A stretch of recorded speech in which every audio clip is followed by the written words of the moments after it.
أعوذ بالله من الشيطان الرجيم. بسم الله الرحمن الرحيم.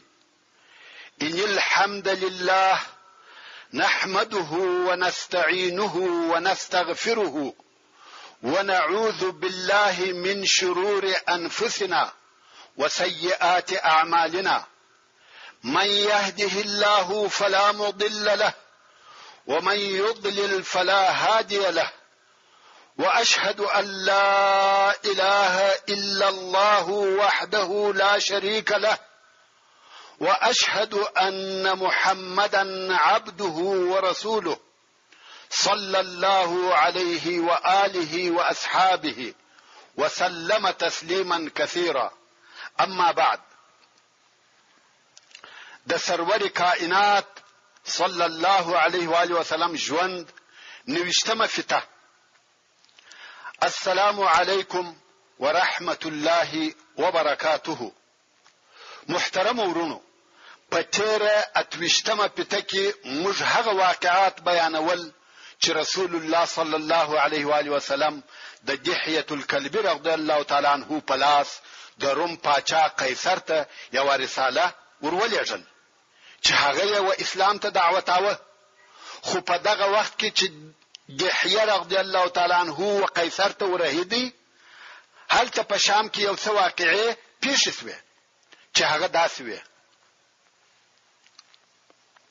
په دغه وختو کې قیصر د روم پاچا په خپل په شام کې موجود وو، او شام ته د دراتګ سبب دا وو چې په تیر کال کې د روم او فارس په مابین کې ډېر لوی جنگ پیښ شوی وو، او په دې جنگ کې روم پر فارس غالب شو.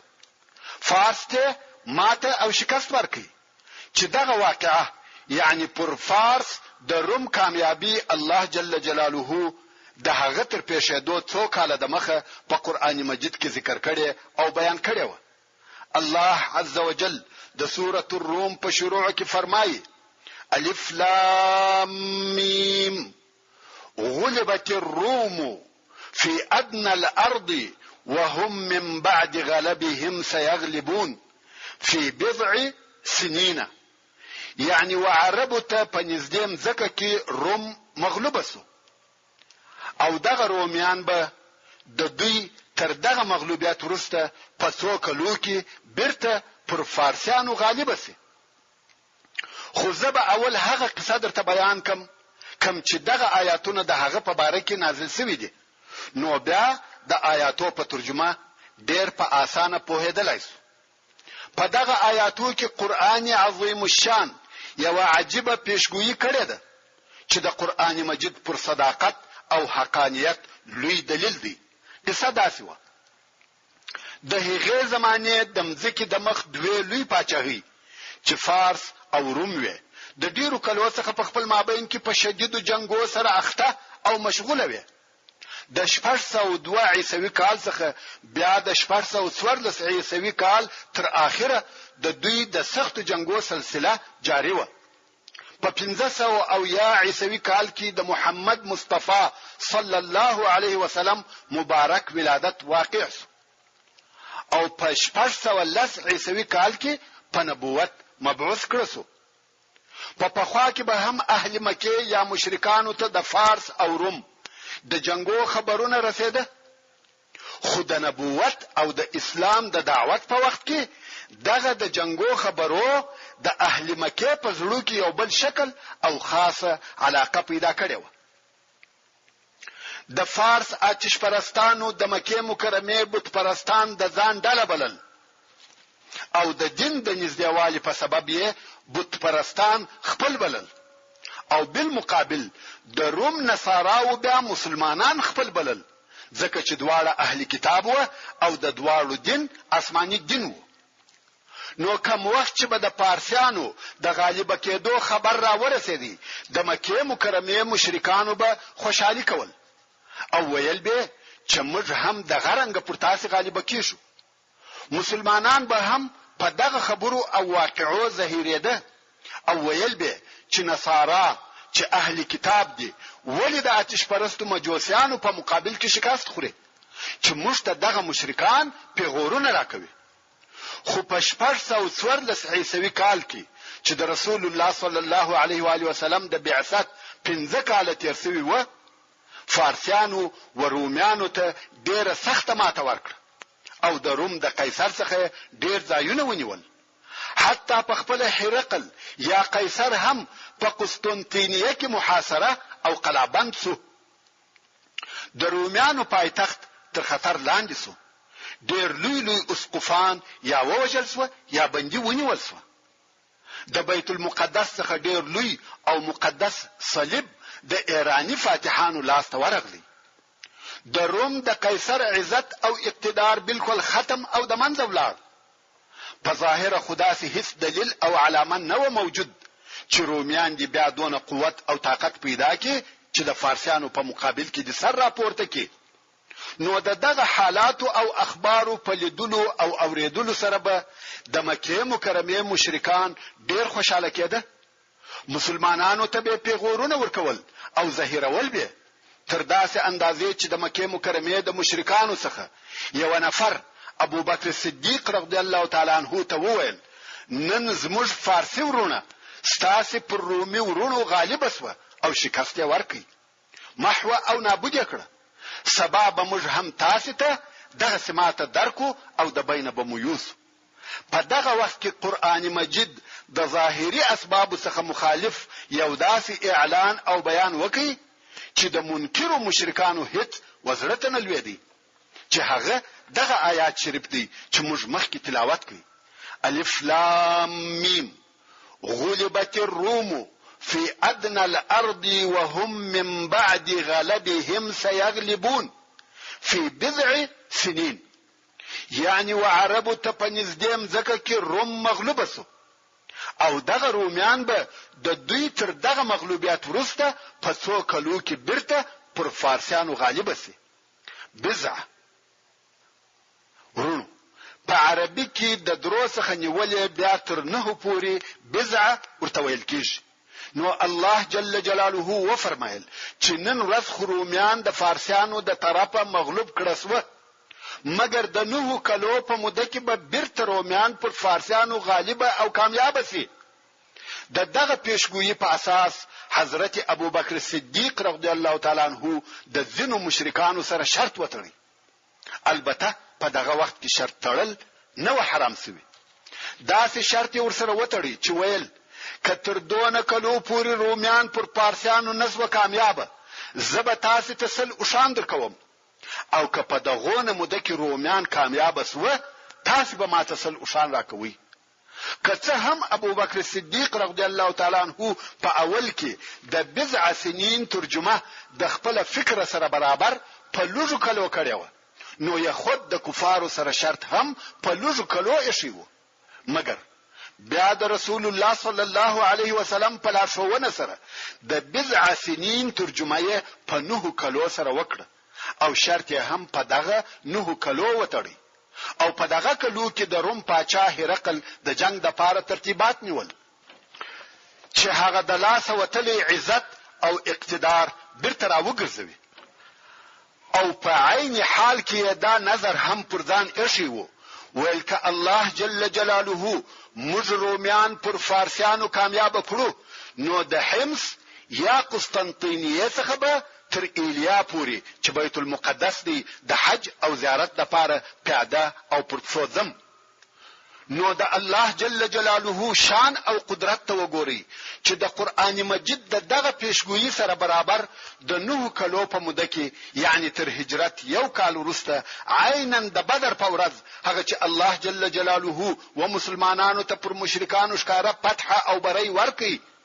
مسلمانان د بدر د فتح په خوشحالي کې و چې دا خبر هم را ورسېدی چې الله جل جلاله کتاب نصاراو ته پر فارسی مجوسیانو او آتش پرستانو بری او کامیابی ورکړه.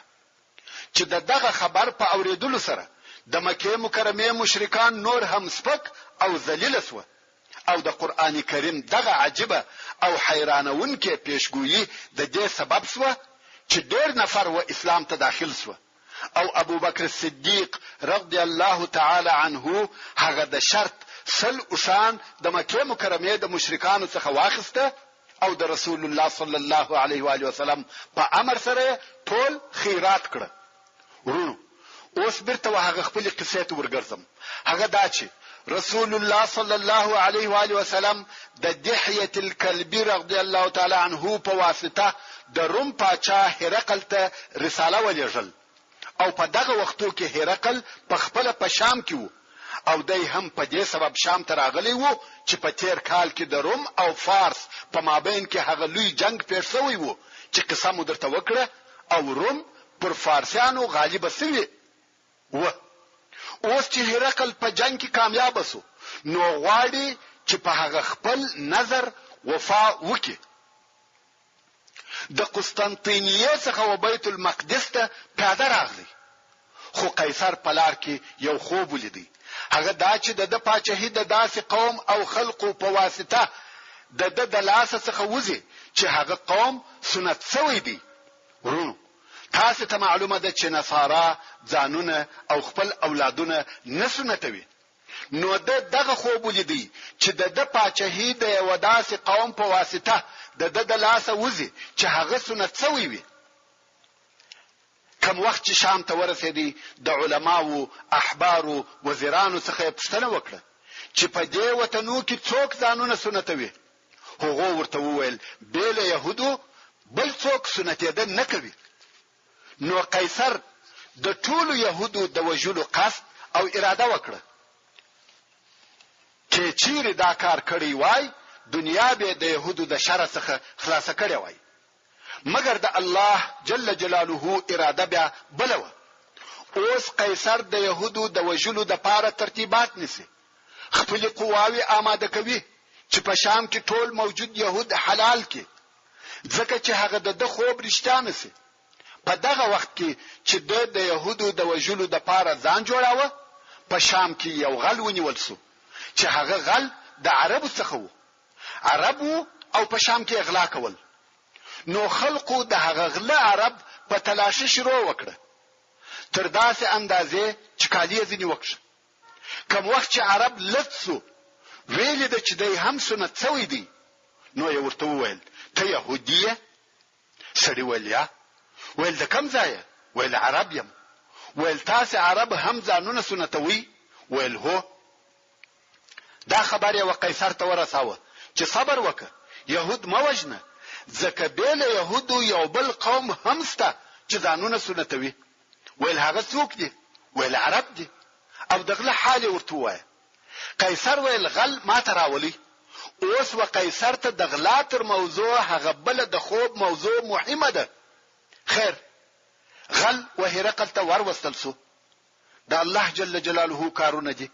په دغه وختو کې ابو سفیان او د قریش څو نفر نور هم په شام کې دي چې د تجارت لپاره تللی و. هلته هرقل په خپل دغه عرب تحقیقات او معلومات شروع کړه. په خپل دغه عرب څخه پوښتنه کوي. ویل تاسو څوک یاست؟ څنګه ژوند مو دی؟ دین مو څه شي دی؟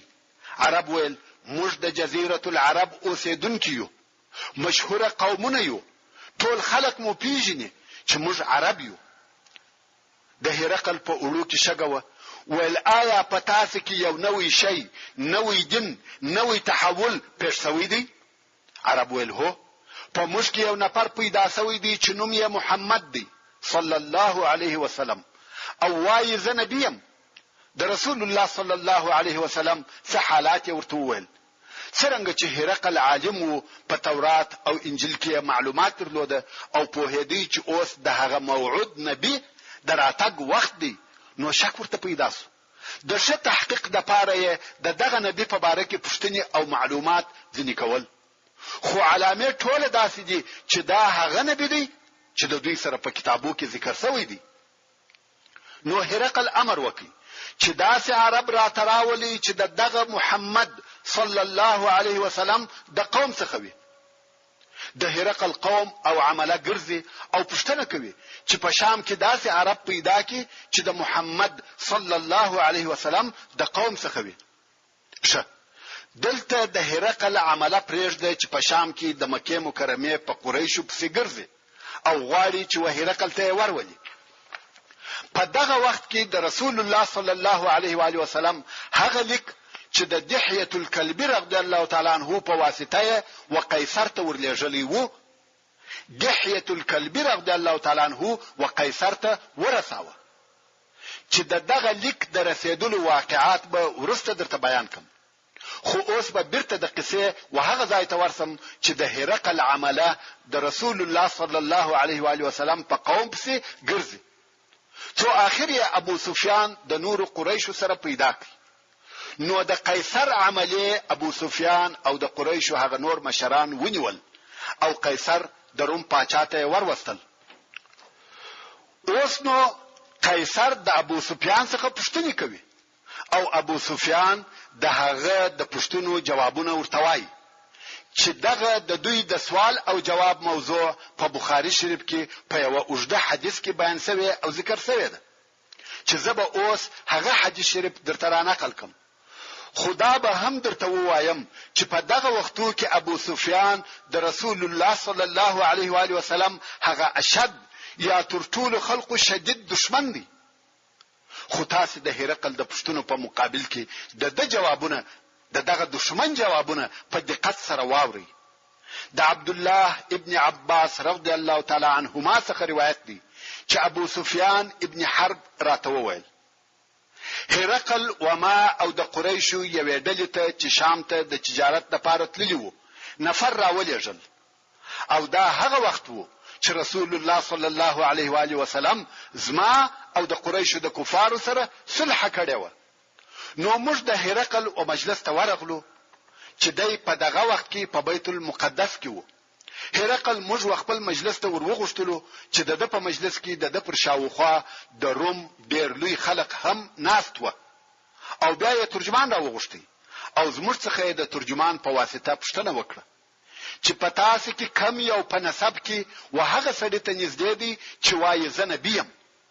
ابو سفیان وایي ما ورته وویل چې زه تر دغه نورو ورنږدې یم، ځکه ابو سفیان په پنځم نیکه کې د رسول الله صلی الله علیه و آله وسلم سره یو ځای کېدی.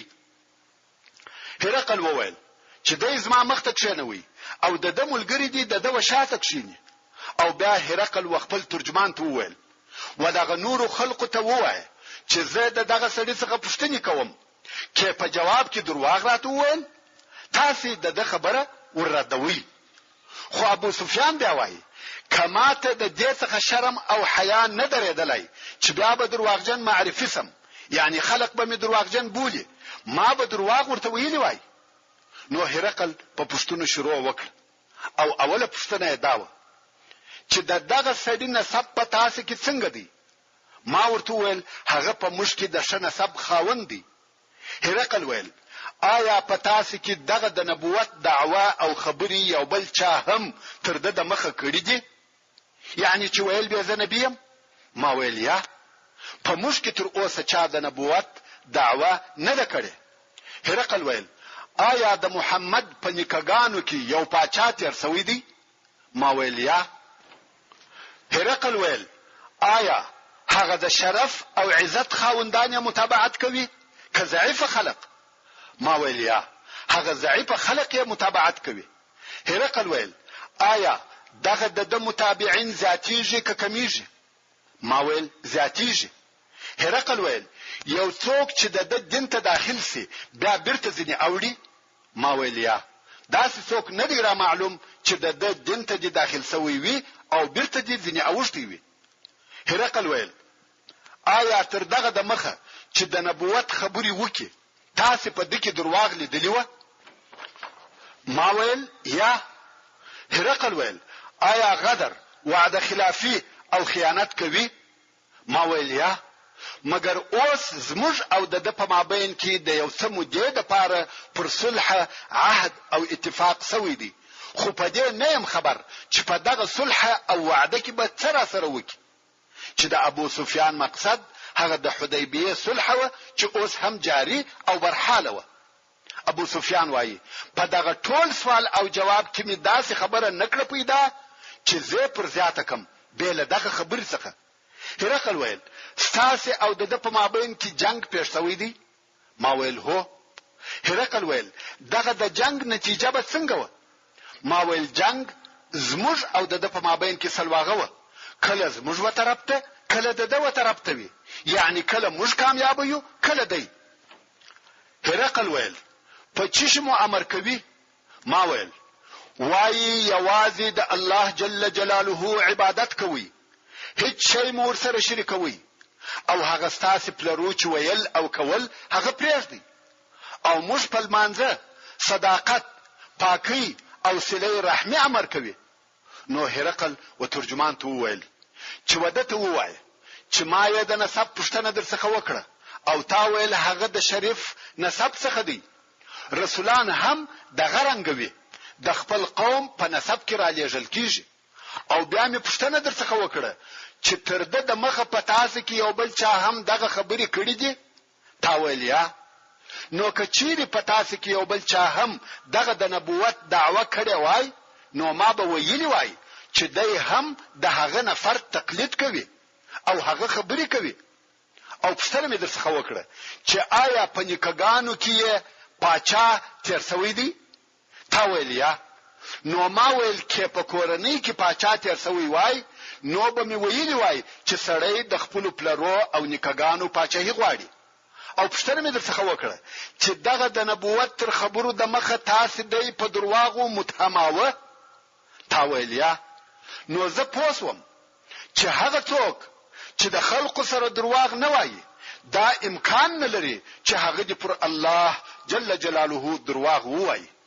دا ممکن نه ده چې یو څوک په خپل عادي او معمولی ژوند کې د خلقو سره درواغ نه ویلي او بیا دی پر الله جل جلاله درواغ وایي. دا هیڅ عقل لمني. او بیا مې پوښتنه درڅخه وکړه چې اشراف او باعزت خلق یې متابعت کوي که ضعیف خلق؟ تا ویل ضعیف خلق یې متابعت کوي، او دا معمول دی چې همیشه د انبیاو متابعین ضعیفه طبقه وي. هغه چې په ابتدا او شروع کې د رسولانو متابعت کوي هغه اشراف او سرداران نه وي بلکې ضعیف خلق وي. او بیا مې پوښتنه درڅخه وکړه چې د متابعین زیاتیږي که کمیږي؟ تا ویل زیاتیږي، او د ایمان کار هم داسې دی ترڅو چې پوره کیږي. خلق په تدریج سره مسلمانیږي څو بالکل اسلام عام سي. او بیا مې پوښتنه درڅخه وکړه آیا یو څوک پس له هغه څخه چې د دین ته داخل سي بیرته د دین څخه اوړي؟ تا ویل یا. ایمان هم داسې دی چې وزړه ته ننوځي، زړه پر روښانه کیږي او په زړه کې ځای نیسي. او بیا مې پوښتنه درڅخه وکړه چې آیا غدر او خیانت کوي؟ تا ویل یا. انبیا هم داسې وي چې هیڅ غدر نه کوي. او پوښتنه مې درڅخه وکړه چې په چی مو امر کوي؟ تا ویل د یو الله په عبادت، او وایي هیڅ شی مو سره شریکوي، او د بوتانو د عبادت څخه مو منع کوي، په لمانځه صداقت او پاکي مو امر کوي. ورونو دلته نو قیصر یو لو او د معنا ډکه جمله ویل کداغه ستا خبري حق او رښتیا وي نو بدای دغه ځای امیر او مالک سي چې دغه زما په شی پر پرتی دي، یعنی حکم به تر دغه ځای را ورسیږي. قیصر ویل زه په هیدم چې دغه نبی راتلونکی دی، خدا ګمان مې نه کاوه چې هغه دی پتا سي کوي. که زه پوسم چې زه ودته ورسېدلای سم ما به د ملاقات په لار کې ډیر تکلیف تحمل کړی وای، او که زه د سره وای. ورونو متوجه سي دا د قیصر خبرې دي. د روم پاچا په دنیا کې د هغه دوه لوی مملکتونو څخه د یو مملکت پاچا خبرې کوي او وای که زه د سره وای ما به پښې ور پرولای. او بیا یې هغه د رسول الله صلی الله علیه و آله وسلم لیک راوغشتي او هغه ودغه مجلس ته وای. کوم وخت چې د لیک د ویلو څخه فارغ سو په مجلس کې आवाजونه پورته سو، غالمغال جوړ سو. ابو سفیان وایي قیصر موږ امر کړو چې تاسو ولاړ شئ. ابو سفیان چې بیا په ورسته کې مسلمان سو هغه وایي کوم وخت چې د هرقل د دربار څخه راووتو او د خپل ملګرو سره تنها شوم نو مې ورته وویل په والله د محمد دین لوړ او غالب سو، د هغه څخه د روم پاچا هم بیریږي. ابو سفیان وایي د دغه وخت څخه مې دا یقین وو چې د رسول الله صلی الله علیه وسلم دین غالب کیږي ترڅو چې الله جل جلاله زما په زړه کې اسلام راواچاوه.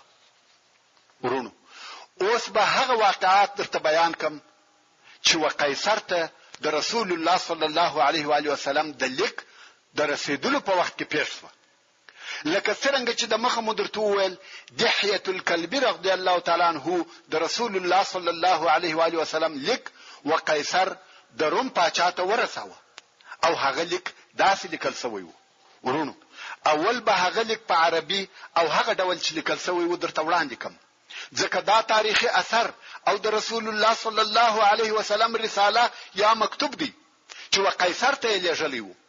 په خپل هغه رساله په هغه الفاظو تر اوسه هم ساتل شوې ده او د تاریخي آثارو څخه ده.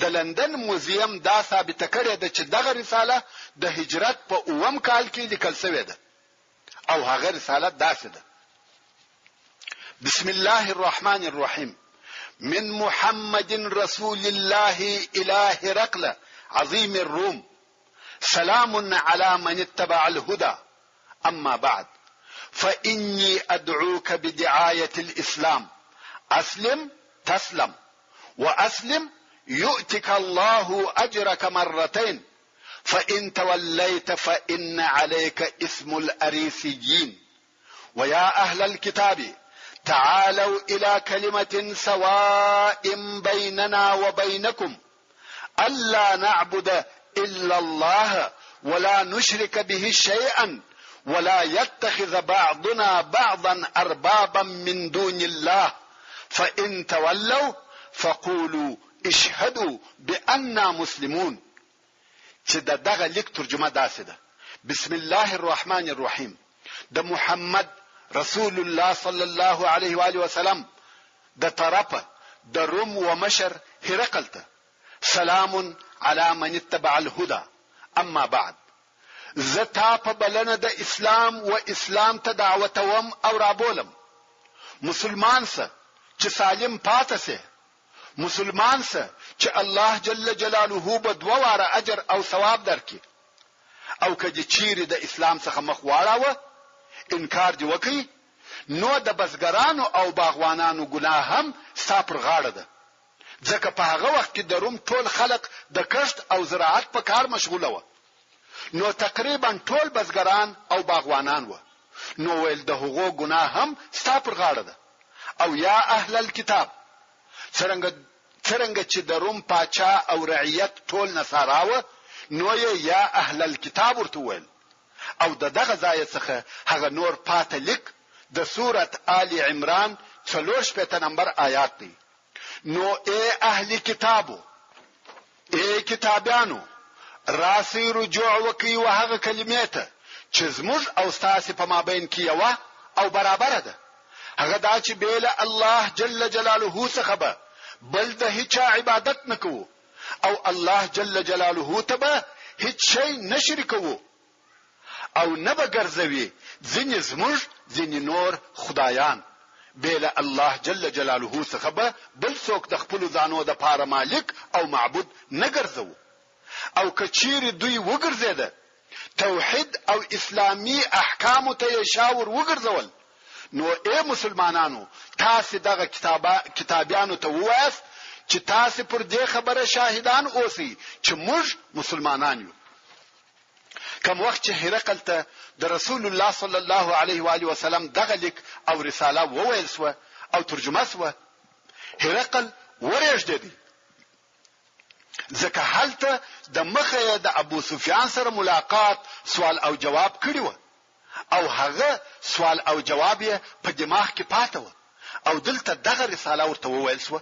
په چرت او فکر کې ډوب شو، فکر وهي بیا یې انجیل راواخستی او دراتونکو نبی علامه یې پکښ وکتلې، هغه ټول علامه پر محمد صلی الله علیه و آله وسلم جوړي او موافق وي. نو یې دحیه الکلبی رضی الله تعالی عنہ وروغشتي ویل یا دحیه دغه د رسول الله صلی الله علیه و آله وسلم لیک وسفاطر ته وروړه. سفاطر د نصاراو د علماو رئیس وو او په دغه عصر او زمانه کې په مسیحیت کې تر ټولو احبار لوی او لوړ عالم وو چې د هرقل سره دغه د شام په سفر کې ملګری وو. یوازې دی نه بلکې نور هم د مسیحیت لوی لوی علما ور سره ملګری وو چې ټول د بیت المقدس د حج لپاره د قیصر سره راغلي وو. دحیه الکلبی رضی الله تعالی عنہ هم دغه لیک و صفاتر هغه د نصاراو لوی عالم ته وروړي.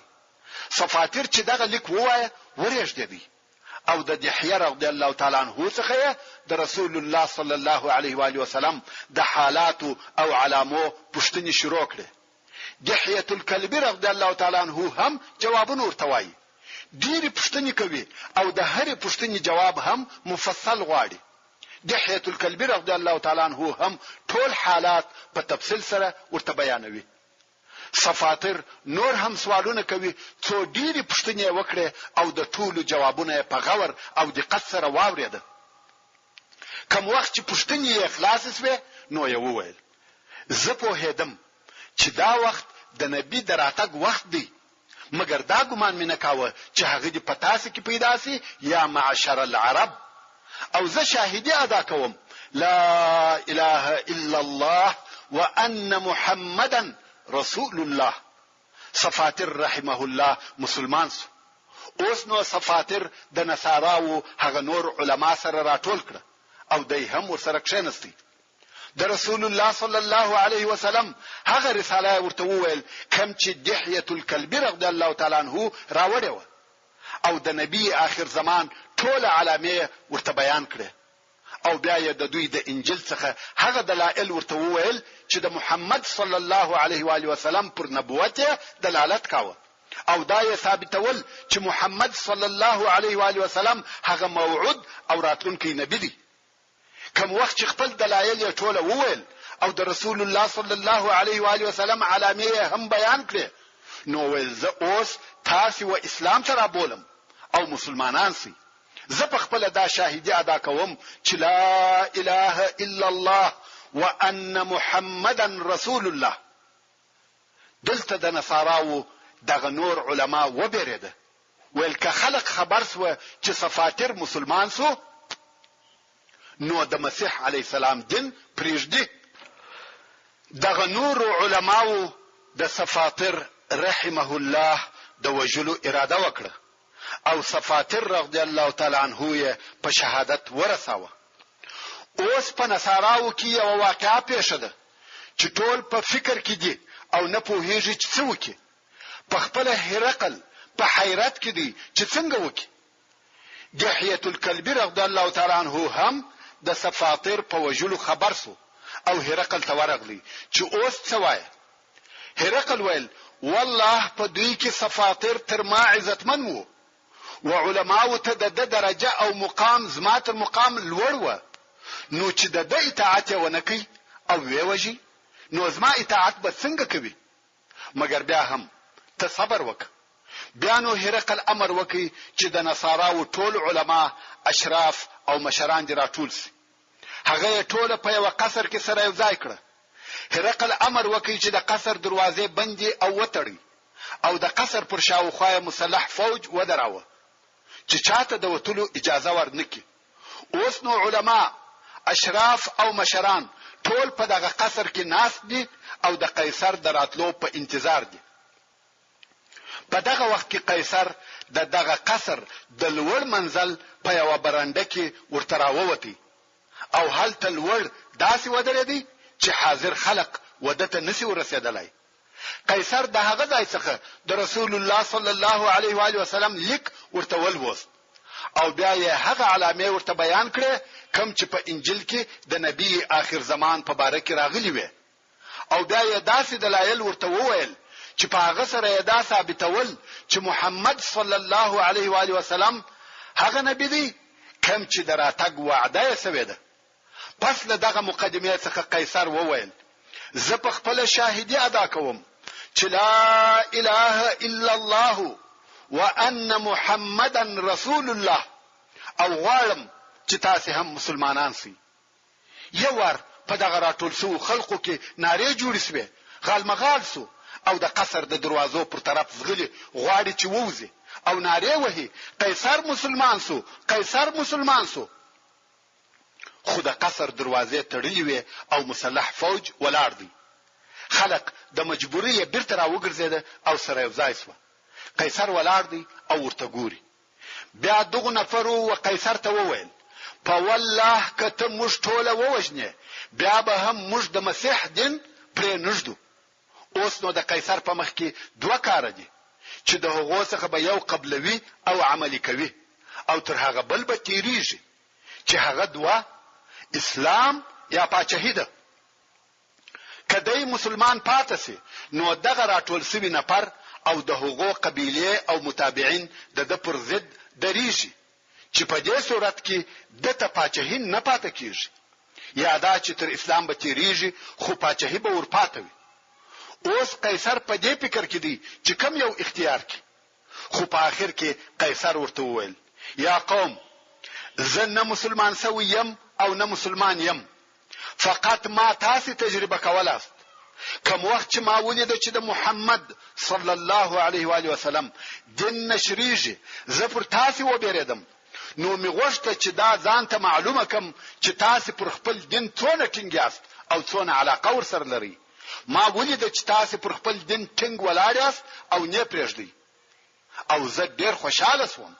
زه هم تاسو سره پر دغه دین یم. بیا یې امر وکړي چې دروازې دې خلاصې شي. دغه علما او د قومو مشران د قیصر په خبرو خوشاله شو. خو قیصر پس له هغه څخه چې و اسلام ته داخل سو بیرته مرتد سو. رسول الله صلی الله علیه و آله وسلم فرمایي اسلام د قیصر وزړه ته نه نوتی او بیرته مرتد سو. پر دنیا او پاچاهي و بیریدي. ورسته قیصر دحیه الکلبی رضی الله تعالی عنہ ورغشتي تحفه او د سرو زرو دینارونه ورکړه ویل دغه زما د طرفه ورسول الله صلی الله علیه و آله وسلم ته هدیه او تحفه ده او زما د طرفه ورته وایي چې زه شاهدی ادا کوم چې لا اله الا الله وان محمدا رسول الله او ما چې دغه خلق ته وویل چې زه ستاسو سره پر دغه مسیحیت یم د هغه سبب داو چې پاچاهي می ولاړ نسی مگر ایمان زما په زړه کې دی. دحیه الکلبی رضی الله تعالی عنہ بیرته د مدینه منوره پر طرف رهیسو. اوس چې دحیه الکلبی رضی الله تعالی عنہ د مدینه منوره پر لارې د حسمی و منطقه ته ورسېدی، هلته په لار کې د جزام د قبیله خلق پر پیښ او هغه د دسره ورسره ټول شیان په زور ځنی واخسته. د دسره هیڅ شي نه پریښاوه. کوم وخت چې دحیه الکلبی رضی الله تعالی عنہ مدینه منوره ته ورسېدی د مخ تر دې چې خپل کور ته ولاړ سي اول ورسول الله صلی الله علیه و آله وسلم ته ورغلی او په قصه خبر کړي. اول یې د قیصر پیغام ورته وایي چې قیصر وایي زه په زړه کې مسلمان یم مګر په ظاهر د دې د پاره کفر ښکار کوم چې پاچاهي می ولاړ نسی. خو رسول الله صلی الله علیه و آله وسلم و فرمایل دغه د الله دشمن درواغ وایي، دی مسلمان نه دی بلکې دنیا پر غالب وسوه. دا د قیصر د زړه پټ حال او حقیقت وو چې رسول الله صلی الله علیه و آله وسلم ښکارا کړ.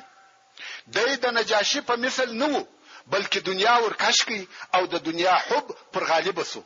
پاتس و د جزام یا جزام د قبيله د خلقو موضوع د هغو د جزا ورکولو د پاره رسول الله صلی الله علیه و آله وسلم زید ابن الحارثه رضی الله تعالی عنه وحسمته د 1500 نفر سره ولېږي.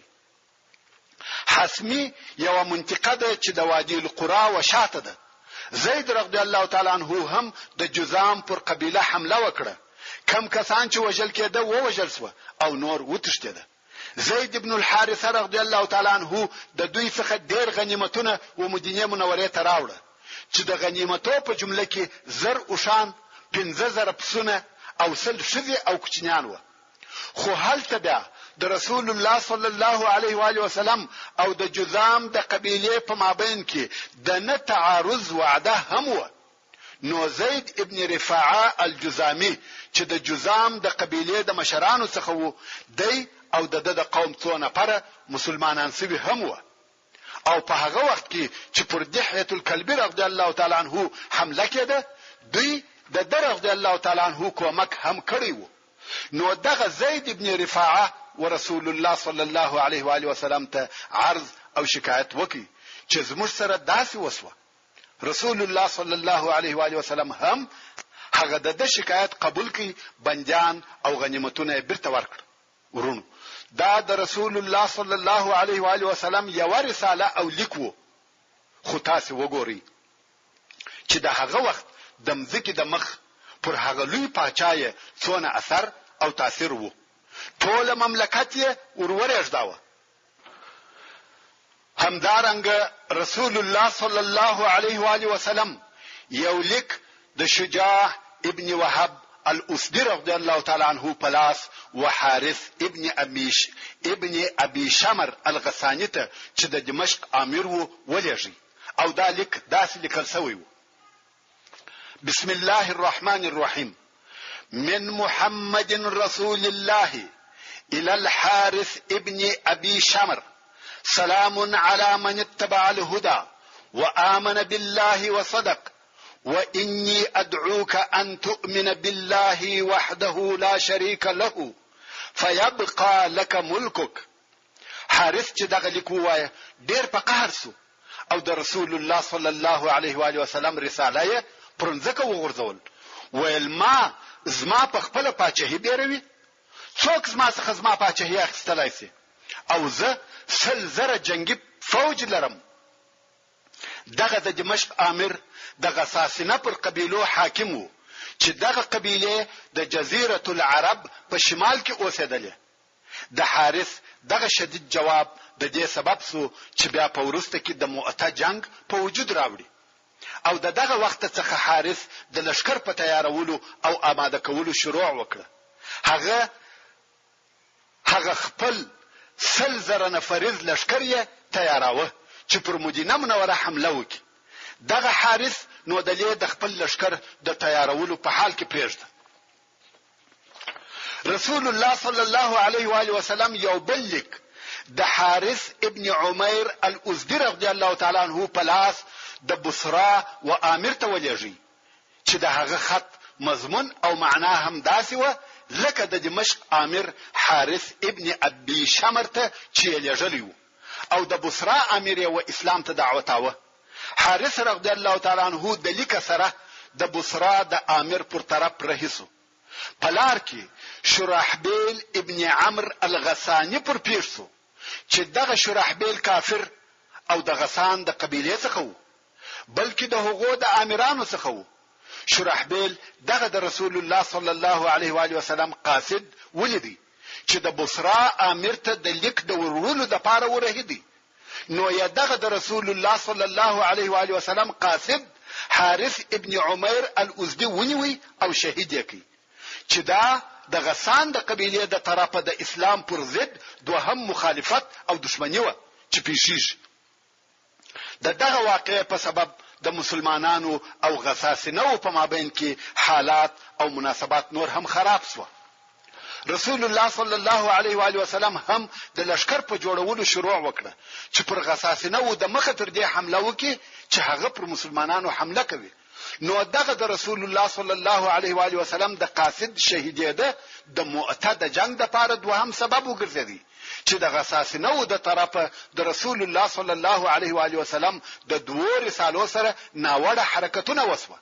اوله رساله وګرځول شو او د دوهمه رساله قاصد شهید کړل شو چې دغه حرکتو په نتیجه کې د مؤته جنگ په وجود راغلی چې قصه به ان شاء الله تعالی پر خپل ځای درته وسی.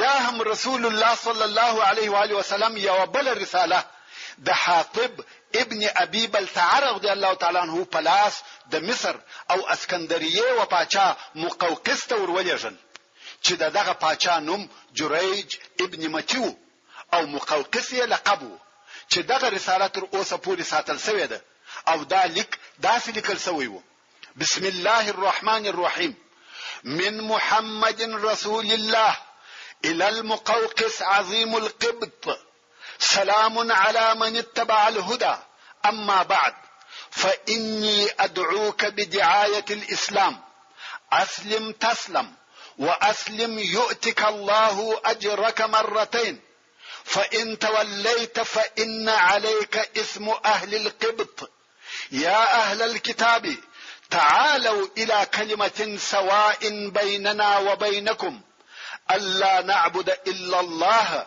ولا نشرك به شيئا ولا يتخذ بعضنا بعضا أربابا من دون الله فإن تولوا فقولوا اشهدوا بأننا مسلمون.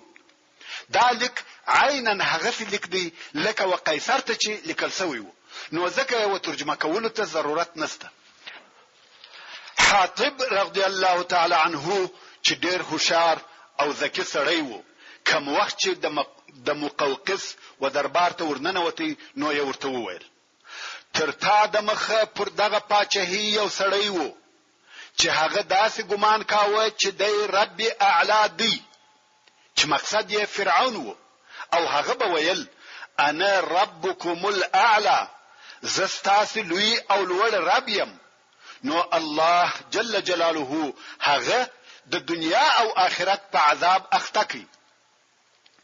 د ځینو څخه یې په ده سره انتقام واخیستی او بیا یې د ده څخه انتقام واخیستی. نو ته په نورو سره عبرت واخله، داسې مه کېږه چې نور په تا سره عبرت واخلي. بیا یې د رسول الله صلی الله علیه و آله وسلم رساله ورکړه. د رسالې تر ویلو وروسته د مقوقس او حاطب رضی الله تعالی عنه په مابین کې سوال او جواب شروع شو. تاسو شو ورته متوجه سئ. لطفا فتا واړه